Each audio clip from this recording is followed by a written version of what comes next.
Okay, everybody, let's go ahead and talk about some of the things with regards to voting. In this lecture, we're going to talk about why people vote, how people vote, and also we're going to focus on some political parties. So, one thing about a democracy that we need to understand is one of the things that gives legitimacy to a democracy or to government is free and fair elections. And specifically here in the United States, we don't necessarily choose policy when we look at who we're going to vote for. We usually go with people. I mean, there's going to be a segment of people that vote based off of policy, but that's not really the determining factor that people use. And we'll go into that. So when we kind of look at why people vote in the U.S., we focus on about five factors. The policy voters, which we kind of talked about just a minute ago, but they're not that big of a group of people. Party voters, group benefit voters, and the two most common, retrospective voters and candidate image voters. And don't worry, we're going to go into each of these in a little bit. So there's that myth that we talked about that people vote based off of a candidate's policy stance.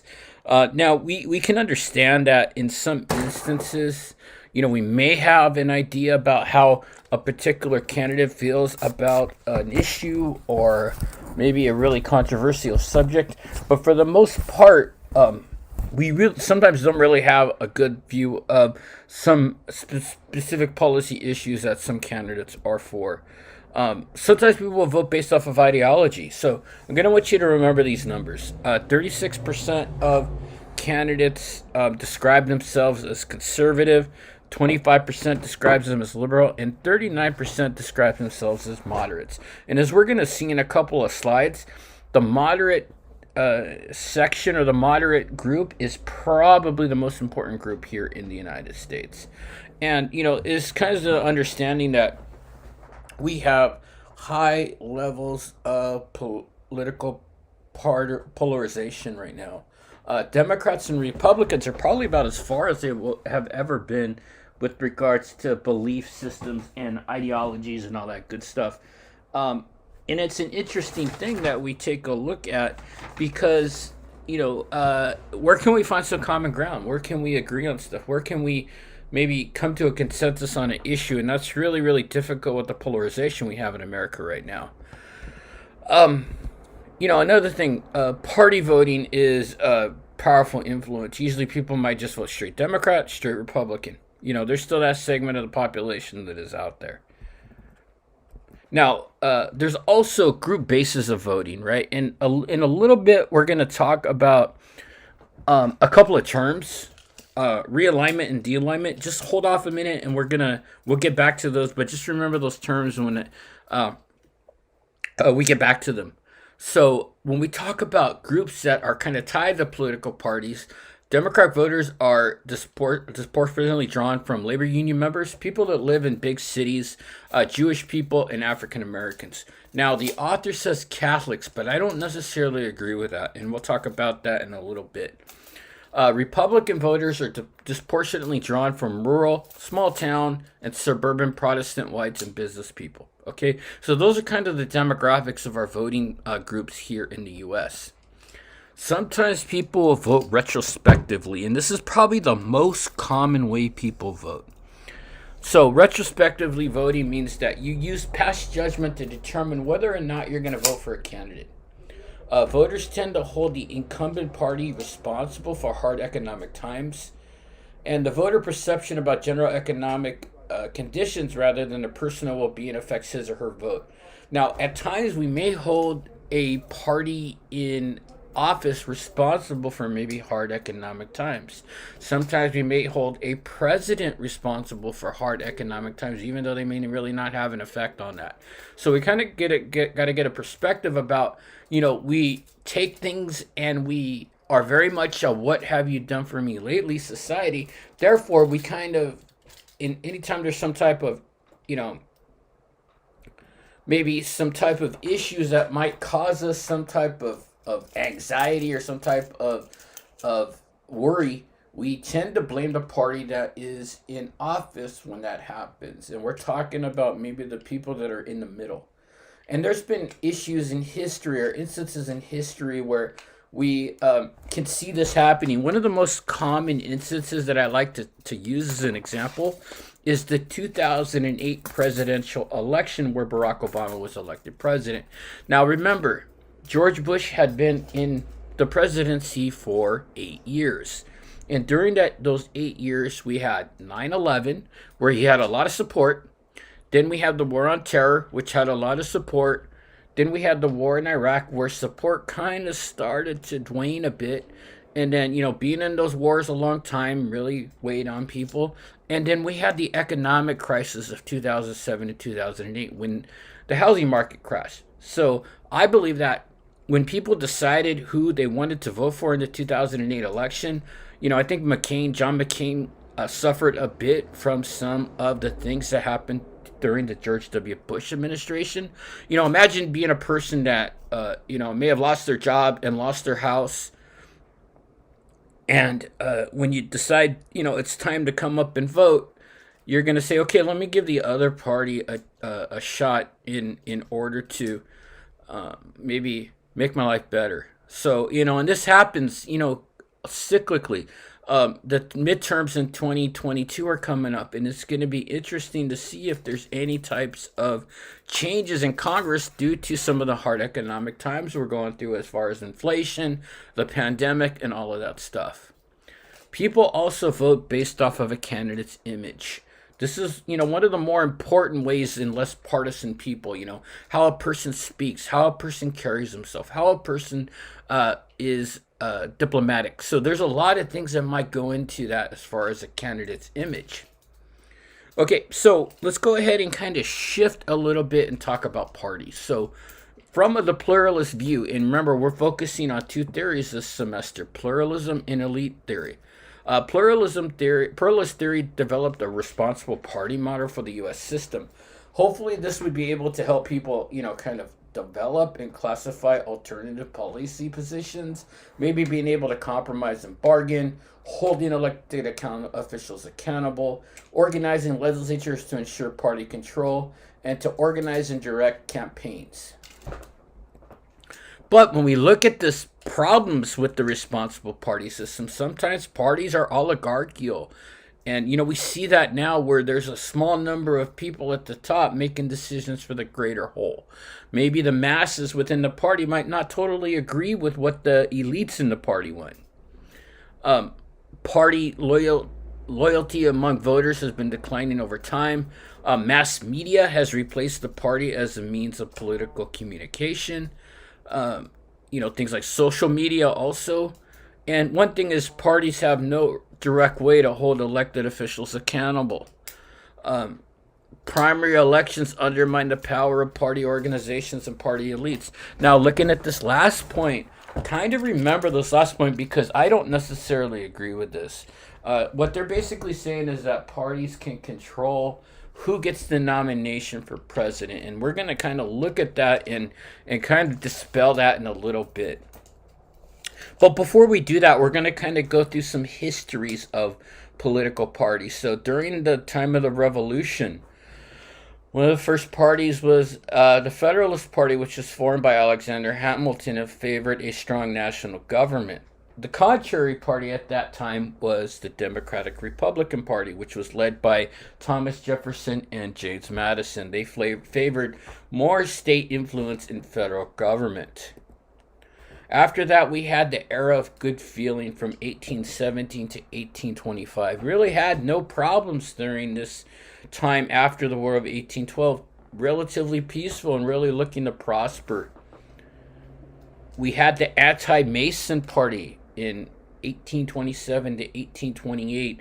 The Masonics were a secret society, or the Freemason parties were a secret society that existed, and the Anti-Mason Party was looking to out people who were members of the secret order. After the elections of 1836, the party declined, and together with the National Republican Party, it eventually absorbed into a new party called the Whigs. So what was the Whig Party? The Whig Party was an American political party that was formed to oppose Andrew Jackson and the Democrats. They stood for high protective tariffs. national banking, and kind of federal aid for internal improvements with regards to infrastructure and stuff like that. The party was eventually destroyed, whether to allow expansion of slavery to the territories outside, kind of in the western part of the United States.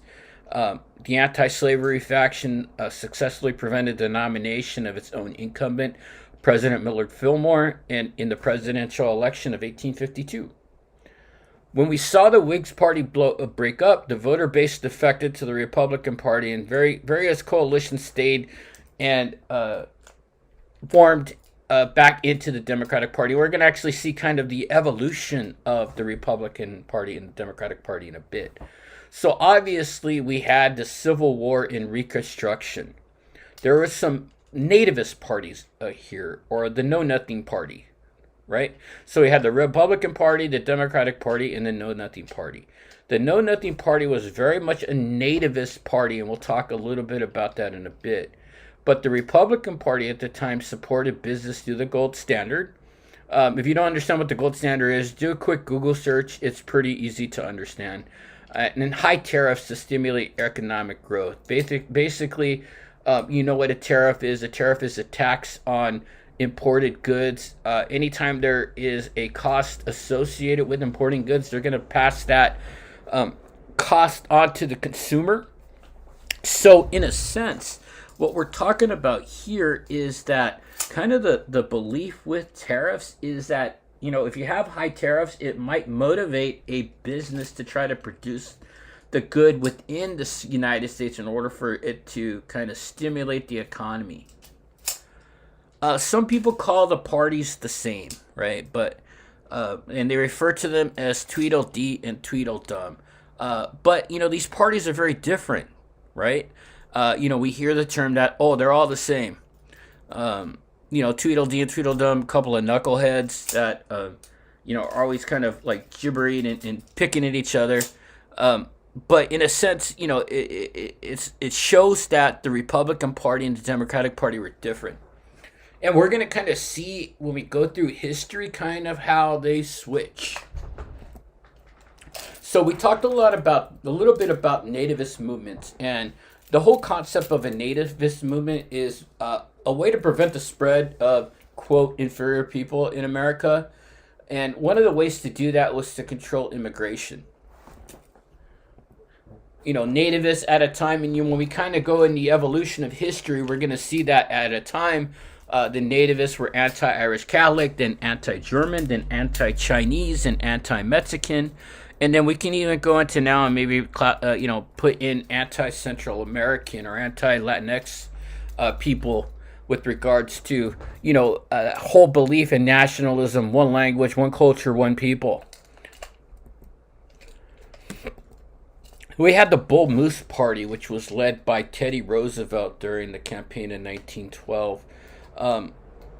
You know, there was a realignment of political parties in 1896, and the Republicans became the party of big business, much like what they are now.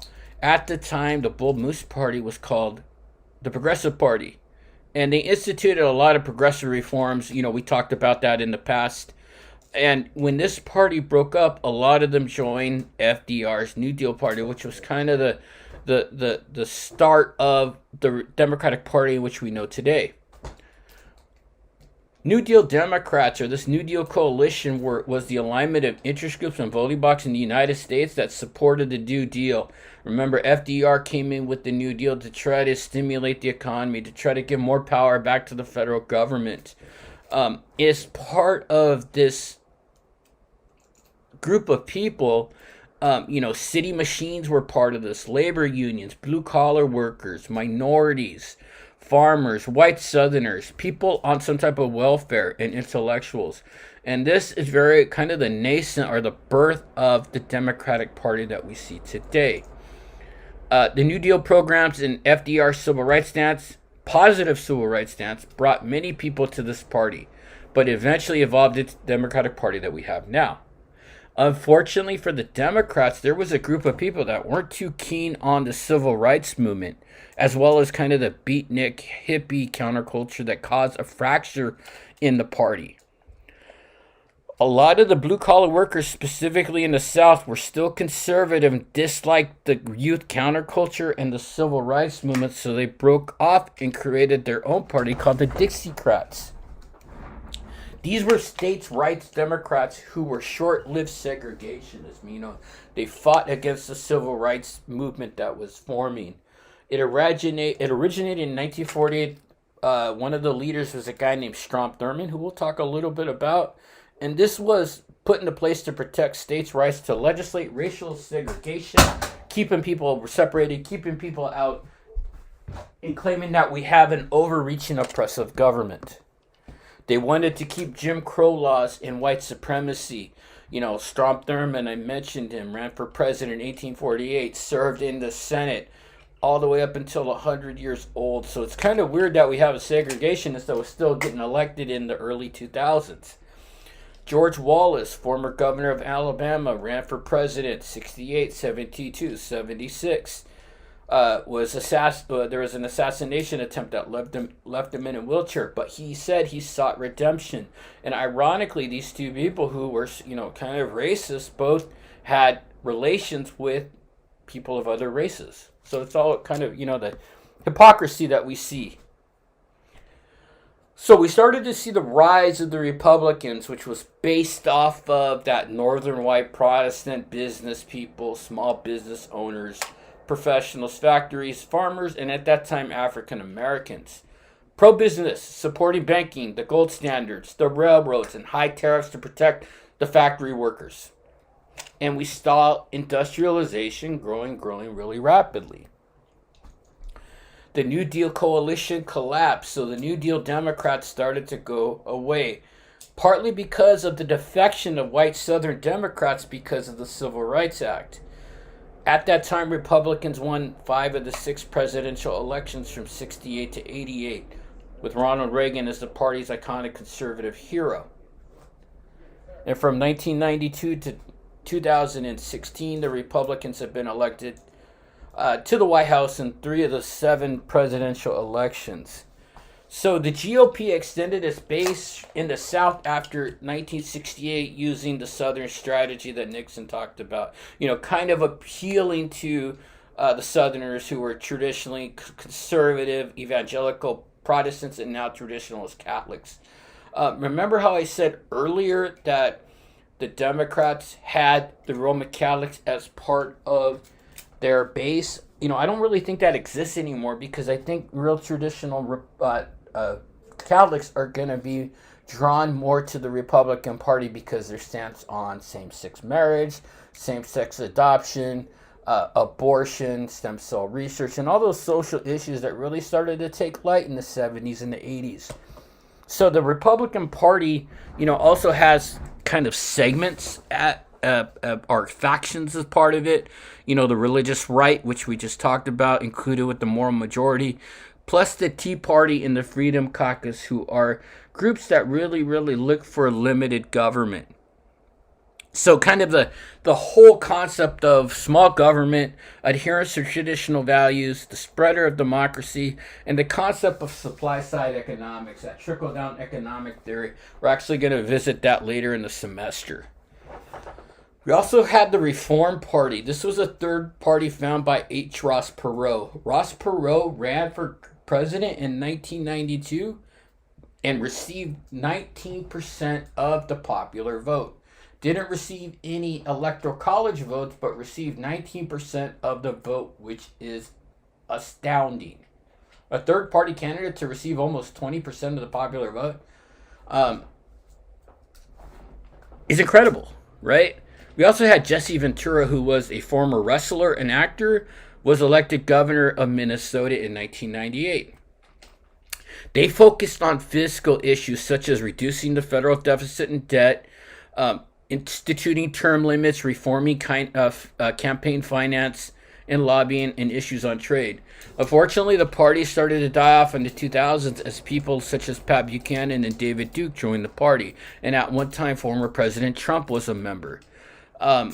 Pat Buchanan, a really conservative right-wing individual, at one time, has made some comments that he may think the Holocaust wasn't as bad as it was. So, anytime you say something that ignorant or that dumb, it's going to come back and get you. David Duke, former Grand Wizard of the KKK, not a good look to have that person a member of your party. They eventually died off as when Buchanan ran for president in 2004, they failed to receive at least 5% of the vote. Therefore, your federal matching goes away. When we do our taxes, if you notice, it always asks if you want to donate $3 to a federal political campaign. You have to meet certain criteria to be eligible for that. And the Reform Party actually lost it when Buchanan ran for president. Now, when we look at demographics, and this is going to include leaning, meaning people that may classify themselves as an independent but tends to support another party. So, if we look at this, we can see right away, women are going to be Democrat at more instances than males.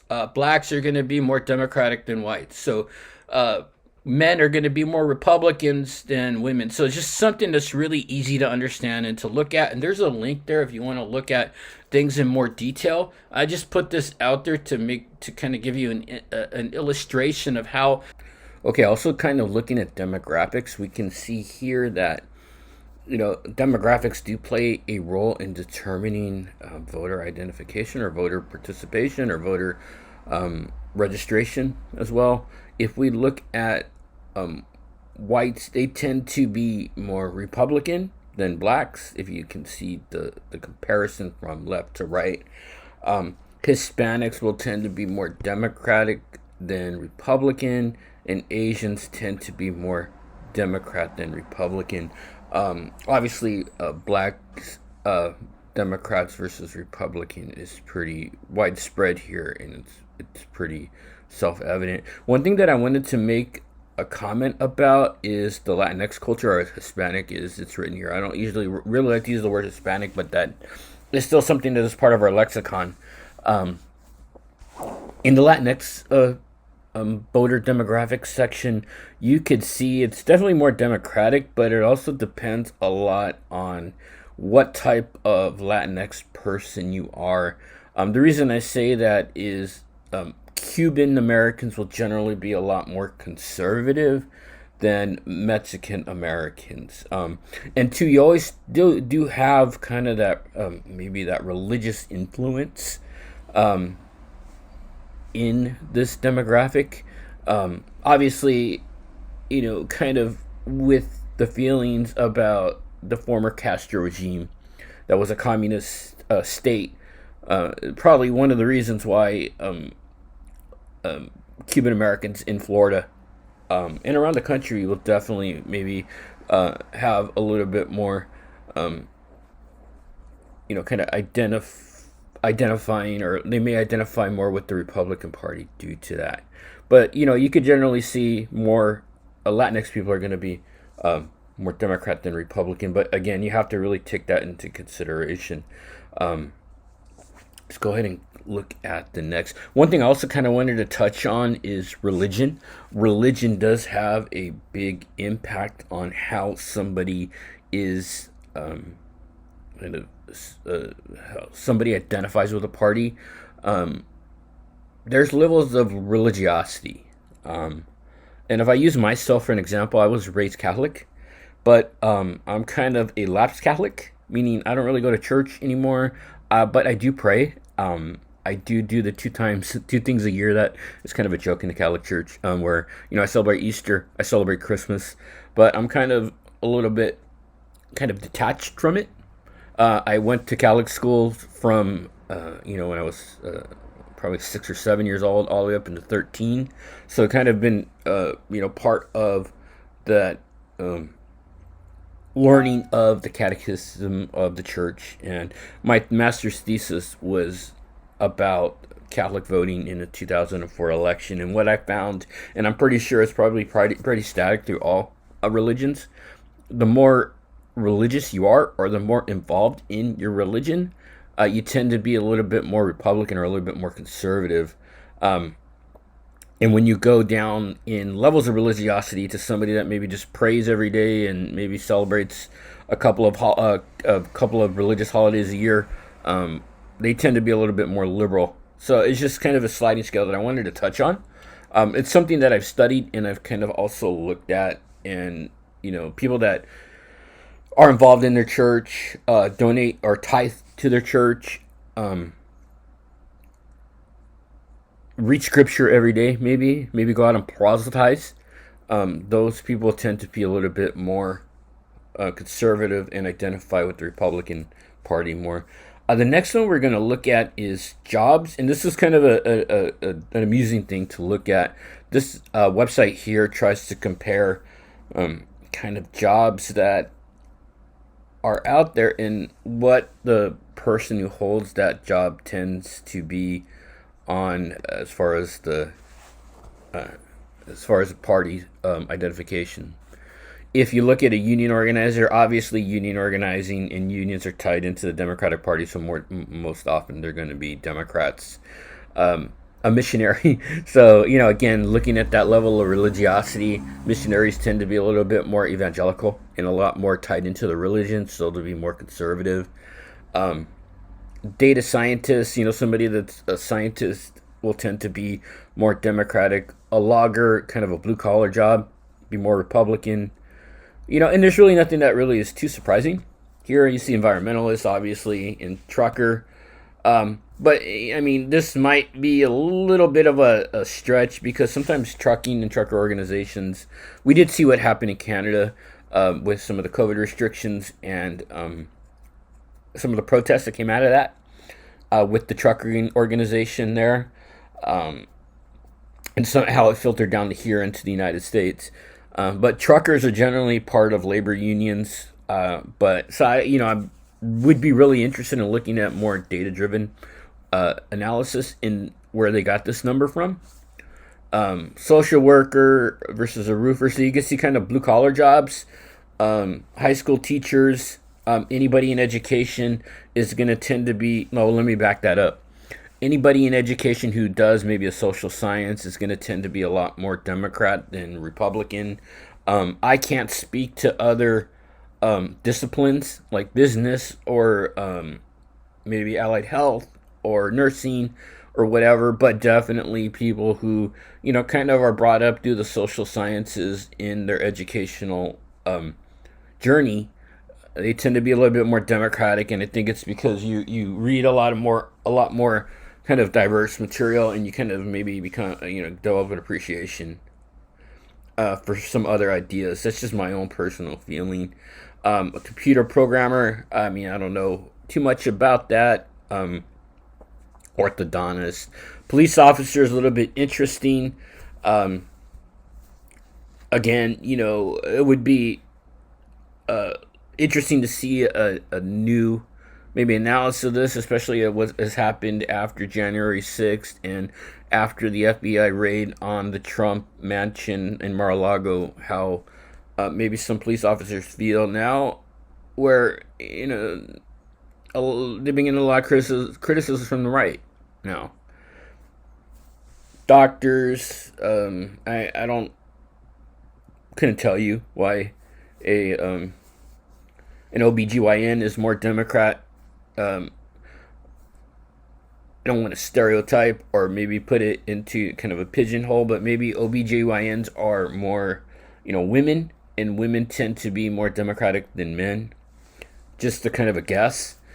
Priest, obviously, the more you're tied into religion, the more often you are going to be a Republican.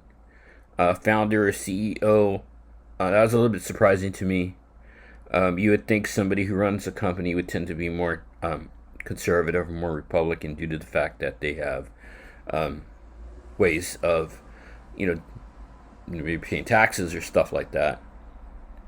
And it's just a little bit more of a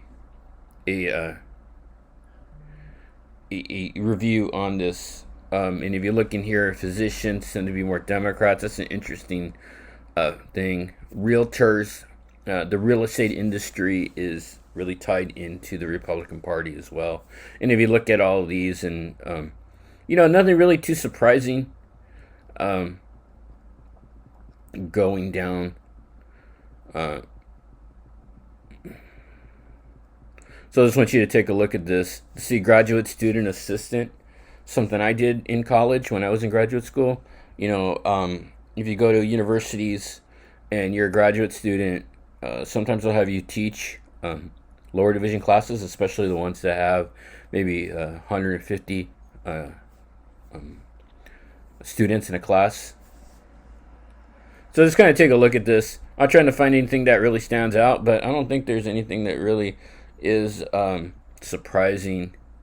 And again, police officers, I would like to see a little bit, maybe more up current data with that.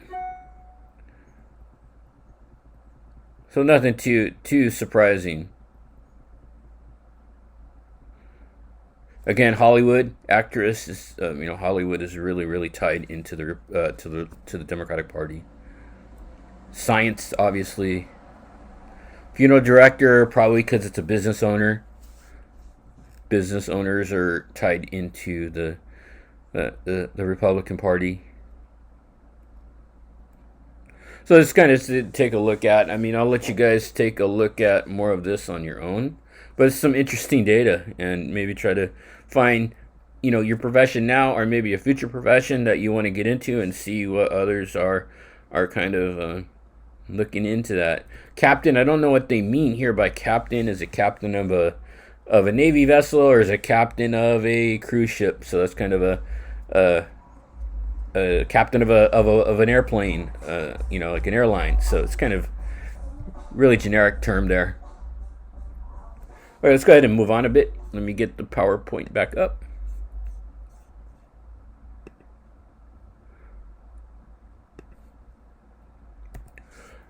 And in here we have voting demographics by age. And one of the things that is, kind of prevalent when we talk about voting, voting activity is really going to be reliant on somebody's age. So the older a person is, they're going to tend to vote more, right?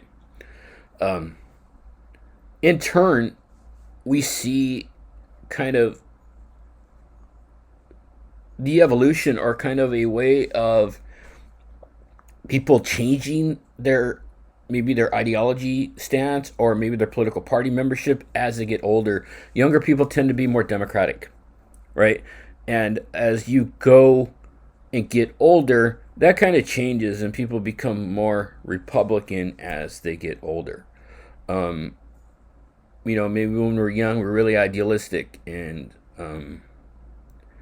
then we get into a profession that might be a little bit more conservative. So it's just kind of a thing to look at. But one thing that you could pretty much make a strong case for is that people who are younger tend to be more Democratic. People that are older tend to be more Republican. People that are older tend to vote more than people that are younger. Certain demographic groups lean our vote. So we have, a variety of political parties here in the United States, but only two matter, to be honest with you, the Democrats and the Republicans.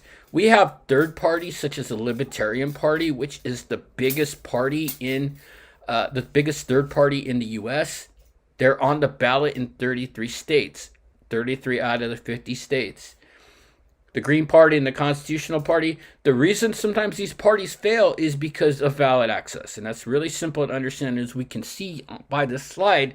The Libertarian Party, which is the biggest third party here, which is kind of a socially liberal, economically conservative party, are only on the ballot in 33 states, meaning they're not on the ballot in 17 other states.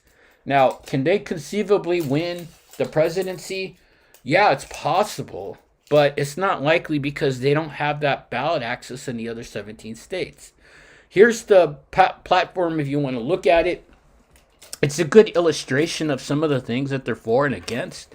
And if you look at it, you're going to notice that they're very much... Okay, everybody, this is an edit I just recently made to this video that we have for Chapter 6. I wanted to actually include this and not have it, posted as a separate video. So I'm kind of cutting into what we had just talked about during the regular video. I want to show you the Libertarian Party platform, and this, we talk about the Democratic Party, the Republican Party. We pretty much know what they stand for, and if we look and we go into each party platform, we can pretty much assume that Democrats are going to tend to be, pro-choice, pro same-sex marriage, redistribution of the wealth in some instances. Republicans will be, maybe strong national defense. So we kind of are really understand how there are different positions in those parties. But I wanted to show you the Libertarian Party, and it's a little bit interesting. We talked about libertarianism as an ideology, and it's very much a centrist position where you can be socially liberal and economically conservative. A lot of political spectrums do put Libertarian Party on the right, but I'm not quite sure if that's really an appropriate place to put them, because if you look at this platform here, and I have the link in the slides that you can look at on your own in a little bit more detail, you could see that it's a combination of liberal beliefs as well as conservative beliefs. So if you look at this, look at self-ownership here. Individuals own their bodies and have rights over them that other individual groups, governments may not violate. So just by looking at this, I could say, okay, libertarians are going to be pro-choice, right? We support full freedom of expression and oppose government censorship, regulation or control of communications, media, and technology. Freedom of speech is really a kind of a conservative point of view, especially with some of the complaints about censorship. But if you also look at here, we favor the freedom to engage and abstain from any religious activities that do not violate the rights of others. We oppose government actions that either aid or attack any religion. Religion is a big part of the Republican Party, especially in the more right-leaning Republicans. And we've seen court cases in the past few months that have relied on Christian values as guidance for making these decisions. When we talk about civil liberties, we're going to talk about a case that came out of Washington State where a football coach would lead a group prayer after a high school game, and the Supreme Court found that was appropriate. We'll go into that in a little bit more detail because there's a lot more to what I just said than came out. So right here, personal relationships, sexual orientation, preference, gender, or gender identity should have no impact on the government's treatment of individuals. So if you read through, such as in current marriage, child custody, adoption, immigration, military service. So very definitely a left-leaning position on that. Parents or guardians have the right to raise a child according to their own standards and beliefs, provided the rights of children to be free from abuse and neglect are protected. I think that's something that'll be on both sides.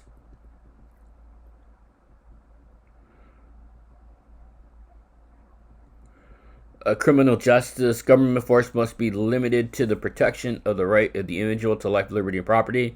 Remember John Locke, classic liberalism. Government may not violate these rights.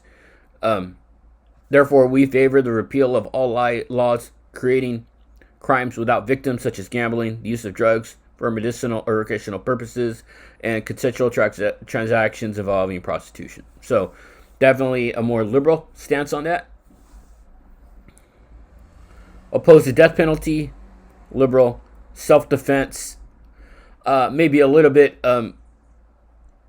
more right-leaning here, and kind of recognizing the importance of the Second Amendment to people. So you can go ahead and see it's really interesting. Economic liberty, there's going to be stuff where it's a little bit more conservative. Environment, competitive free market, property rights stimulate the technology innovations, behavioral changes required to protect our environment and ecosystems. Governments are unaccountable for damages done to our environment and have a terrible track record. We have a left-leaning. Government finance and spending. They want to repeal the income tax, abolish the IRS, and all federal programs and services not required under the Constitution. So this is a right-leaning position, right? Government debt, balancing the budget. So this is really interesting. Um, One of my least favorite ones here, making a joke that in that they're trying to get rid of government pensions, advocating for an employee to use some type of maybe 401k or 457, um, and not being forced to join a union. Free market banking. So we're seeing a lot of right leaning. Just kind of wanted to show you this. Again, here's prostitution. They want to legalize it. Education, free market education, achieving greater quality, accountability, and efficiency with more diversity of choice. So that's definitely a very right leaning position. And then this is another interesting one on healthcare, free market healthcare system. Um, Recognize the freedom of individuals to determine the level of health insurance they want, if any. So people should be able to purchase health insurance across state lines. So kind of that opposition to Obamacare. And just, national defense.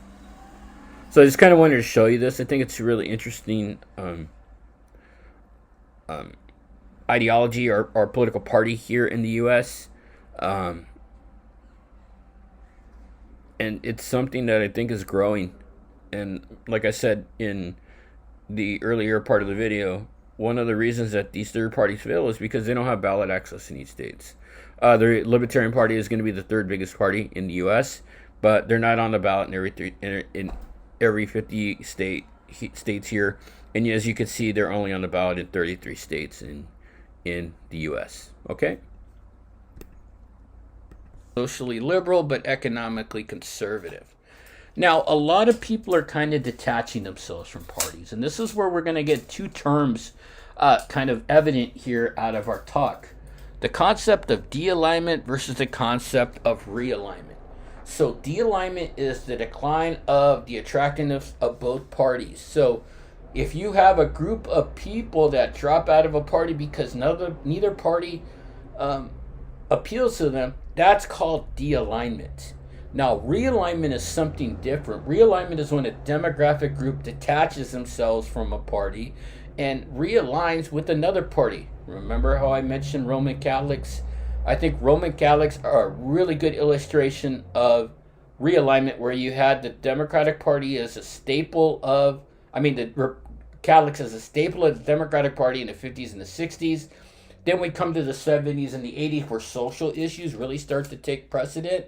And, kind of the stances that the Democratic Party had on abortion, had on gay marriage, had on gay rights, I think it caused a lot of traditional Roman Catholics to realign themselves with the Republican Party. But when we are running for president or running for some type of office, we have to appeal to the people in the middle. So we look at this and we can see here, our magic number is going to be 51%. So 51% wins you an election. So right here, we have a person that is liberal. Remember the numbers that we posted a couple of minutes ago where we said about 25% of the people identify themselves as liberal?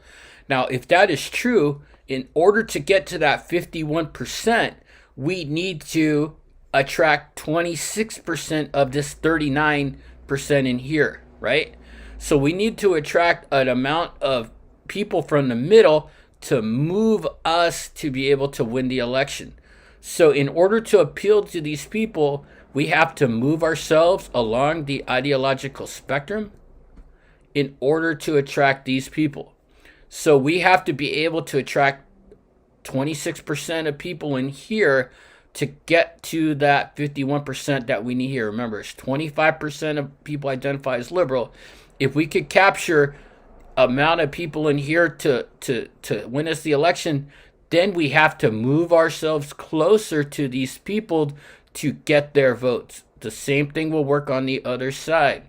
Conservatives need to move themselves along the ideological spectrum to attract the middle voter. Now, we can't move far enough where we're going to alienate a group of people, because then these people here might not vote. So we still have to make our base happy and in turn also attract the middle voter in order to get to that 51%.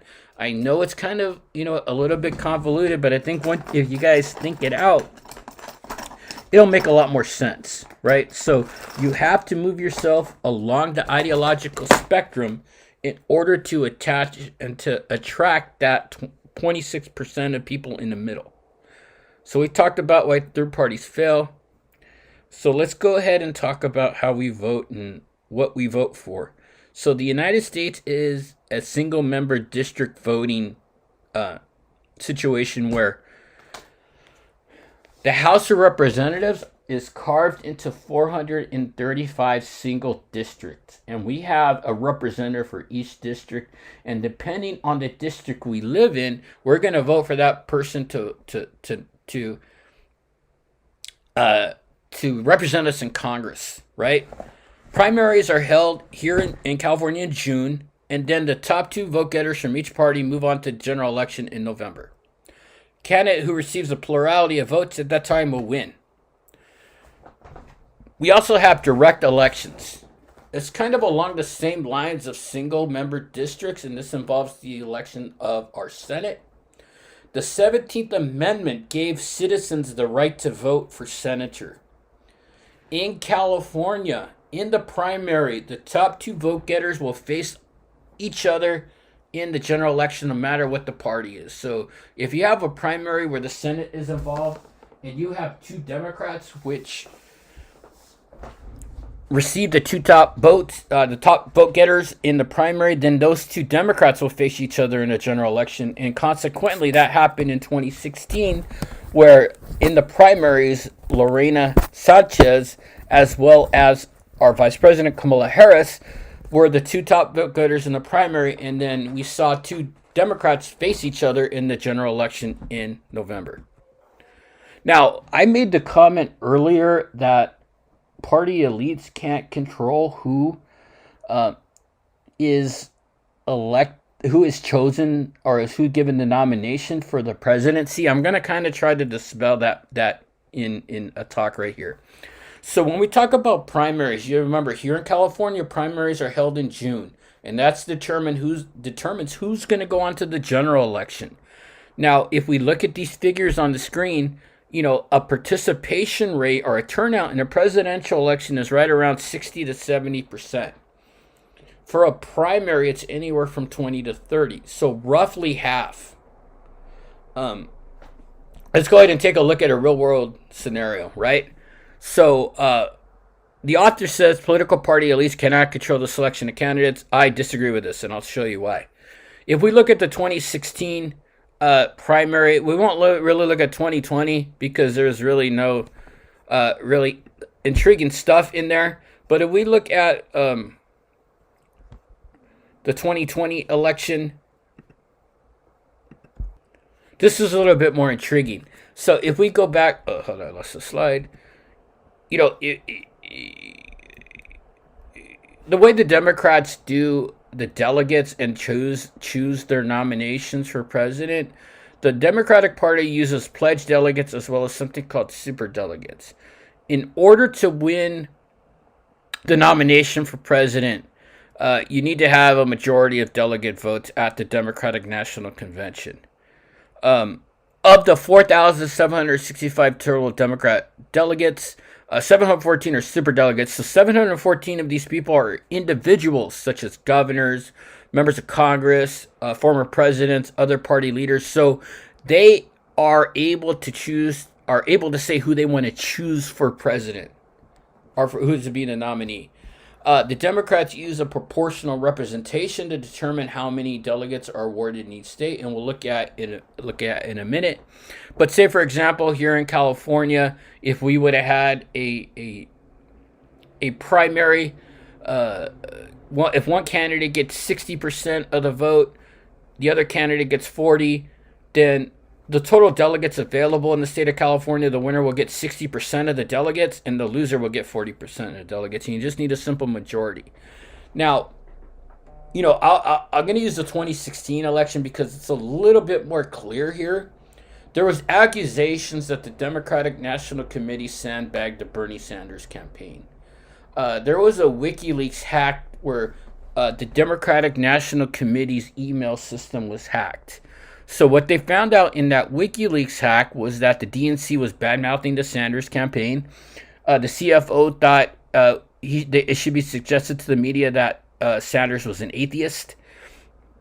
Um, at the time, the current head of the DNC, Donna Brazile, leaked primary debate questions to the Clinton campaign, which was totally unethical because that would be me like giving the answers of a test to only a couple of people as opposed to the whole class.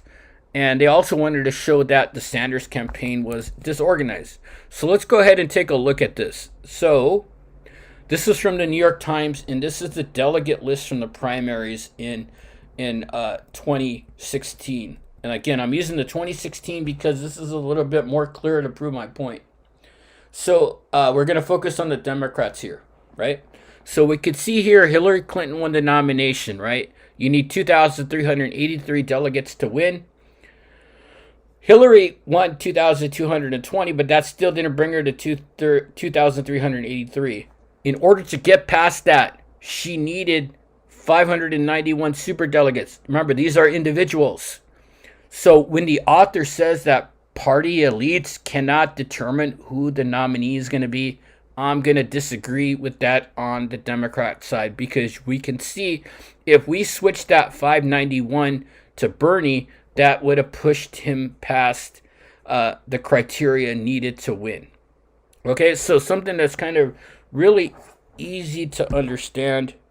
So I just wanted to make sure that this is easy to understand and kind of familiar, as some of us might have heard about this earlier. But, you know, like I said, when they say that party elites can't control who the nominee is, I'm going to disagree, because if we put these 591 toward Bernie Sanders, he would have won the nomination.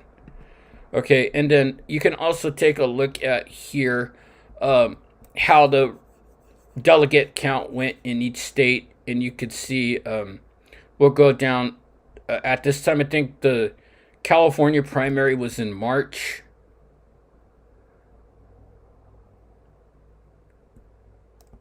Maybe wrong. I thought it was in March at the time. Well, it used to be in March, and we moved it to June to kind of force us candidates to pay attention to California more. But you could take a look at this. The link is on there, and it's available for you to use. Did I pass it?